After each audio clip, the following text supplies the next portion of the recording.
Assalamualaikum warahmatullahi wabarakatuh. Halo semuanya. Perkenalkan, nama saya Aski Tenri Pakua dengan NIM 21030150003 dari kelas PJKRA angkatan 2021. Di sini untuk memenuhi tugas UTS pada mata kuliah psikologi olahraga, saya akan memaparkan PowerPoint dengan judul aspek psikologis yang dibutuhkan dalam pembinaan olahraga. Ada berbagai aspek psikologi sebagai objek kajian psikologi olahraga yang bisa diterapkan selama proses pembinaan olahraga, baik itu pra-kompetisi maupun pada saat kompetisi itu berlangsung. Menurut Lessig, pada tahun 2010, setidaknya ada 9 keterampilan psikologis yang spesifik dalam berkontribusi terhadap keberhasilan dalam pembinaan olahraga. Secara skematis, pembagian ke-9 keterampilan psikologis itu digambarkan seperti yang terlihat pada piramida latihan mental. Dalam setiap level saling terkait satu sama lainnya. 3 level itu pada hakikatnya merupakan pembinaan keterampilan psikologis jangka panjang, persiapan psikologis pra-kompetisi, dan selama kompetisi untuk unjuk diri. Namun, untuk kesempatan kali ini, kita hanya membahas level 1 basic skill dan level 2 preparatory skills. Ada beberapa catatan agar ke-9 keterampilan psikologis yang diperlukan untuk kinerja yang baik dalam pra-kompetisi maupun kompetisi itu berjalan baik, yaitu pertama, keterampilan itu dapat dipelajari dan ditingkatkan melalui instruksi dan pelatihan praktik. Kedua, harus disadari bahwa untuk memulai latihan psikologis itu harus disesuaikan dengan kondisi masing-masing individu olahragawan. Ketiga, harus dikembangkan rencana melatih dan meningkatkan keterampilan khusus yang perlu perbaikan bagi individu pemain.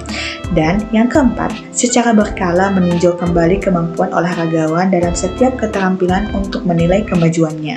Level 1. Keterampilan psikologis ini merupakan dasar yang luas dan kuat untuk mencapai tujuan jangka panjang, berlatih dan mempertahankan praktik latihan sehari-hari.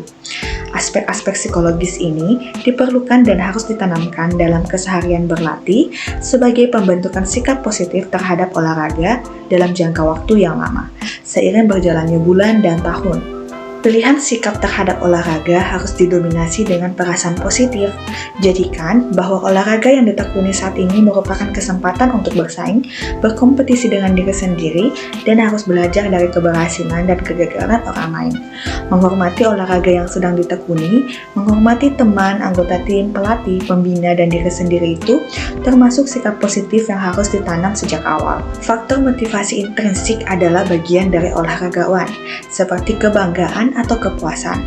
Sedangkan faktor motivasi ekstrinsik berupa imbalan dari luar olahragawan, seperti uang atau perhatian.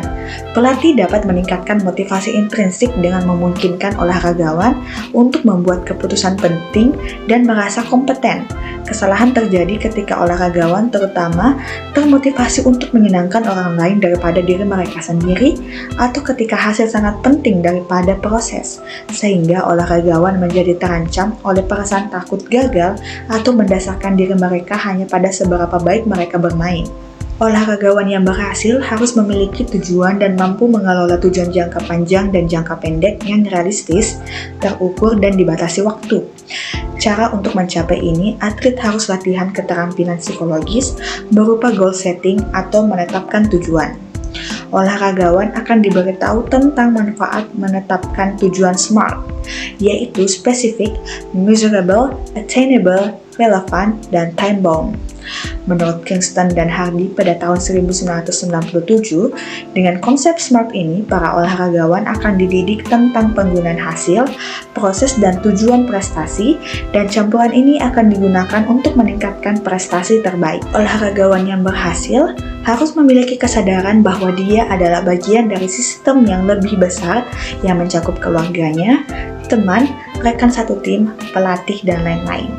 Bila diperlukan, dia dapat mengkomunikasikan pikiran, perasaan, dan kebutuhannya, dan mendengarkan masukan dari mereka semua. Dan juga harus belajar keterampilan yang efektif untuk menangani konflik, mengatasi lawan yang sulit, dan orang-orang lain ketika merasa mereka memiliki sikap negatif atau berlawanan dengan diri sendiri. Selanjutnya, kita melangkah ke level 2. Keterampilan psikologis ini digunakan dalam rangka persiapan untuk memperoleh kinerja yang optimal. Latihan keterampilan aspek-aspek psikologis ini digunakan untuk pra-kompetisi dimulai atau segera sebelum melakukan aktivitas tertentu, seperti contohnya memukul dalam golf atau lemparan bebas dalam permainan bola basket. Olahragawan yang berhasil harus mampu menjaga kepercayaan dirinya selama masa-masa sulit dengan realistis dan dengan melakukan self-talk positif. Berbicara dengan dirinya sendiri bisa juga dengan temannya sendiri yang sangat ia percaya.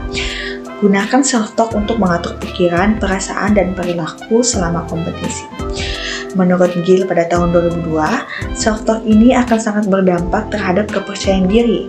Percaya diri dipandang aspek psikologis yang paling penting dalam psikologi olahraga. Kepercayaan diri merupakan hal yang sangat penting dimiliki oleh setiap olahragawan.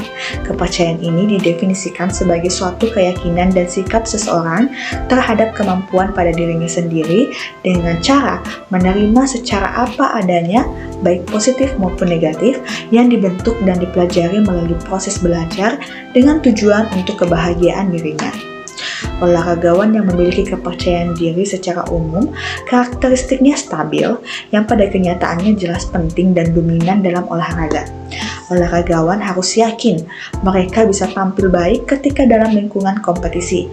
Seperti Tiger Woods akan yakin membuat pukulan pada cabang olahraga golf, atau seorang pemain sepak bola yang mengambil tendangan penalti yang terakhir pada partai di final Piala Dunia.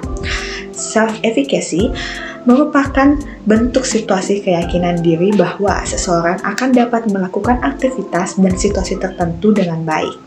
Menurut Gill tahun 2002, menunjukkan bahwa perbedaan yang paling konsisten antara prestasi olahragawan top atau elit dengan olahragawan yang tidak top, bahwa olahragawan elit atau top memiliki tingkat keyakinan diri atau self-efficacy yang lebih besar. Jadi, pada saat situasi sulit, kita harus tetap percaya diri. Kita harus menggunakan self-talk untuk berbicara dengan diri kita sendiri, yakni self-talk positif. Kita harus memberikan energi-energi positif terhadap diri kita dan bersikap realistis. Jadi caranya berbicara pada diri sendiri seolah kita berbicara pada sahabat terbaik kita.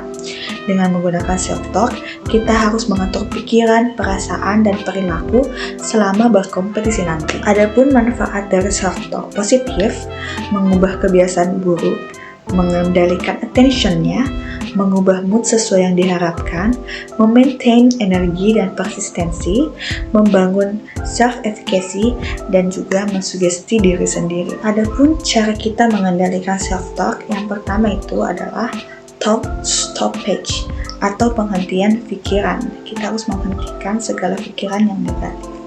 Kedua, changing negative thought, yaitu mengubah pemikiran negatif kita menjadi pemikiran yang positif. Yang ketiga itu adalah reframing atau memikir ulang. Kita harus mendesain ulang segala pikiran-pikiran positif kita. Yang keempat adalah affirmation atau afirmasi. Kita harus meyakinkan diri kita sendiri. Dan yang keempat, use video and audio recording, atau kita gunakan rekaman video atau audio yang dapat mengembalikan mood atau meningkatkan rasa kepercayaan diri kita. Jadi, pada dasarnya ada dua tipe self-talk, yaitu positif dan negatif. Self-talk positif adalah semua kata-kata atau kalimat yang kita utarakan, yang kita sampaikan kepada diri kita sendiri, yang dalam bentuk positif, yang tentunya dapat mengubah mood kita menjadi lebih baik, menjadi lebih stabil, dan meningkatkan kepercayaan diri kita.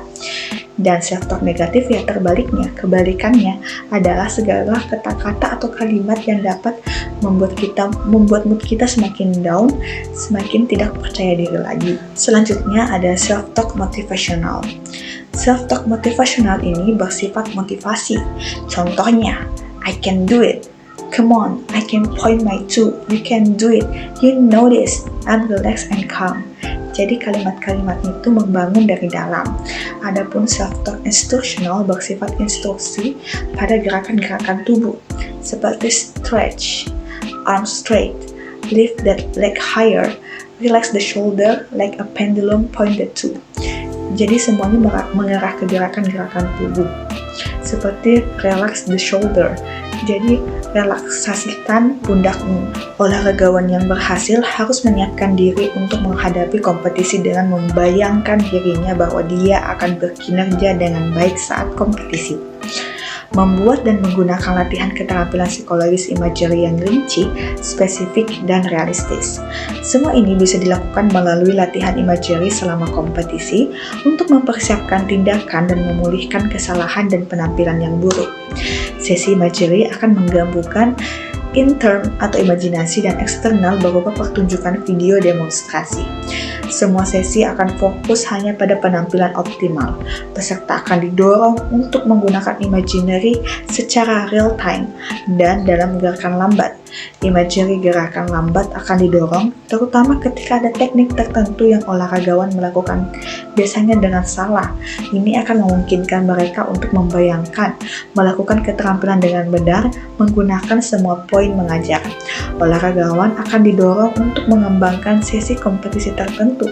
Sesi ini akan dilakukan secara intens sebelum dan selama kompetisi itu berlangsung. Indikatornya yang pertama, menghadapi kompetisi dengan membayangkan performance atau penampilan terbaik. Yang kedua, menciptakan imagery yang spesifik, detail, dan realistis. Yang ketiga, menggunakan imagery selama pertandingan untuk persiapan dan recover atau pemulihan bila terjadi kesalahan. Adapun fungsinya, yang pertama, kegiatan berkelanjutan atau overtime. Dengan mempelajari gerakan baru, otomatisasi, dan pemulihan pasca cedera. Yang kedua, persiapan menghadapi kompetisi. Jadi nanti akan digunakan untuk simulasi pada saat pertandingan dan penerapan pada strategi atau taktik yang akan dimainkan pada saat berkompetisi nanti.